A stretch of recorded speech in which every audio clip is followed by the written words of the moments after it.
طيب، إزاي ممكن داعية إسلامي كبير ومعروف بيقدم نصايح عن الأخلاق والزواج فجأة يلاقي نفسه في قلب عاصفة من الجدل بتدور حوالين جواز سري واتهامات بالإهمال؟ النهاردة هنحاول نفهم أبعاد القصة الكاملة للجدل اللي حوالين الداعية عبد الله رشدي واللي قدرت تقسم السوشيال ميديا نصين. وهنا بقى بيبان التناقض الكبير اللي خلى القصة دي تنتشر زي النار في الهشيم. في ناحية عندنا صورة الداعي الأزهري اللامع اللي حجته قوية في المناظرات، وفي الناحية التانية خالص بنلاقي اتهامات شخصية خطيرة جدا من جواز في السر لإهمال. وهو ده اللي بيخلينا نسأل، فين الصورة وفين الحقيقة؟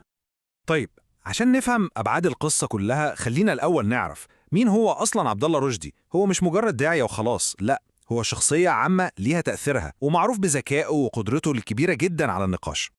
لو بصينا على سيرته الذاتية هنفهم هو ليه شخصية عامة مهمة. هو مواليد سنة 84 وخريج كلية الشريعة والقانون من جامعة الأزهر، يعني تكوينه الديني طاوي، وكان كمان إمام وخطيب في مسجد السيدة نفيسة، وده منصب كبير وليه وزنه. لكن النقطة المهمة بقى هنا إن دي مش أول مرة اسمه يرتبط بجدل. قبل كده تم وقفه عن الخطابة، وده بيدينا فكرة إن مسيرته ما كانتش هادية طول الوقت. ودلوقتي خلينا ندخل في قلب العاصفة الحالية نفسها، واللي فجرتها البلوجر أمنية حجازي اللي البوستات بتاعتها هي اللي ولعت الموضوع كله على السوشيال ميديا. قبل ما نحكي تفاصيل اللي قالته أمنية حجازي، في مصطلح لازم نوضحه عشان الصورة كلها تبقى باينة، وهو الجواز الكتيمي. الموضوع ببساطة شديدة هو جواز رسمي تماما ومسجل، لكن الطرفين بيتفقوا إنه يفضل سر محدش يعرف عنه حاجة. حسب كلام أمنية حجازي القصة ليها تسلسل زمني سريع ومثير للأحداث. الحكاية بدأت بخطوبة يوم 24 مايو، وبعدها بأقل من أسبوع يوم 30 مايو تم الجواز الكتيمي. لكن يبدو إن الهدوء ده ما استمرش كتير، وأول مشكلة كبيرة حصلت في أغسطس وهم في العمرة، والأمور فضلت تتصاعد لحد شهر فبراير السنة دي لما سابت بيت الزوجية وطلبت الطلاق بشكل رسمي. وفي وسط كل ده يوم 20 أغسطس اتولدت بنتهم نور، وده طبعا بيضيف بعد إنساني وصعب جدا على القصة كلها. طيب إيه هي الاتهامات بالظبط؟ أمنية حجازي لخصت الموضوع في كام نقطة وكلها بصراحة مؤلمة.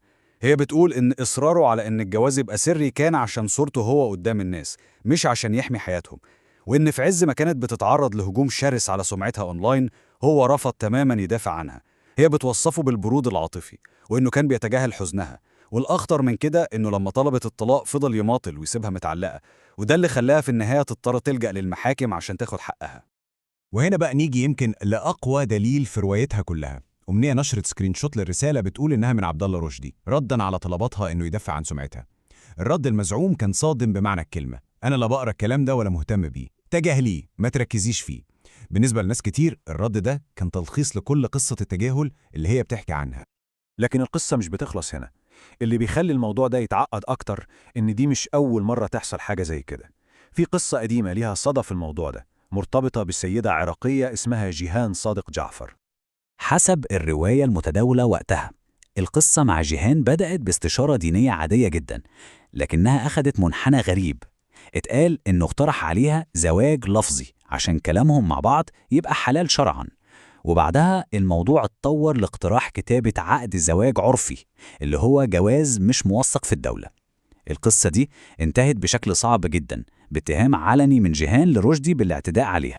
طبعا عبد الله رشدي كان ليه رد على الكلام ده، ورده كان قاطع وحاسم. هو وصف القصة كلها إنها سيناريو خيالي ساذج، ونفى كل الاتهامات دي جملة وتفصيلا.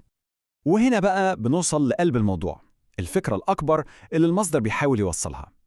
الفكرة دي بتقول إن حالة عبد الله رشدي مش مجرد قصة فردية لشخص واحد، لكنها ممكن تكون بتكشف عن ظاهرة أوسع، ظاهرة الدعاء اللي حياتهم الخاصة بتبان عكس الخطاب الديني اللي بيقدموه للناس.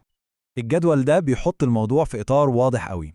عبد الله رشدي اللي بيتكلم عن أهمية إشهار الزواج نلاقيه متهم بجواز سري وعرفي، أو مثلا معز مسعود اللي كتير من خطابه كان عن الحجاب اتجوز فنانة مش محجبة، وعمرو خالد اللي كان رمز الجيل كامل في التعليم الديني ابنه اتعلم بره، والقصة الشهيرة بتاعت الحج أونلاين اللي عملت ضجة وقتها.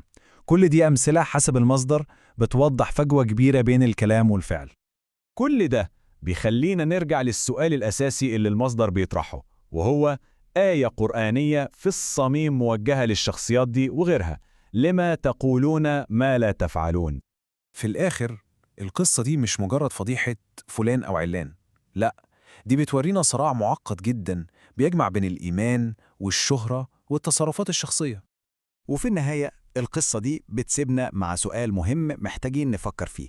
لما الحياة الخاصة لشخصية عامة، خصوصا لو بتقدم رسالة أخلاقية أو دينية، تبان إنها عكس كلامه ورسالته المعلنة تماما، يا ترى إيه تأثير ده على مصداقية الرسالة نفسها وعلى ثقة الجمهور في اللي بيسمعوه؟ سؤال مفتوح ومتهيألي ملوش إجابة سهلة.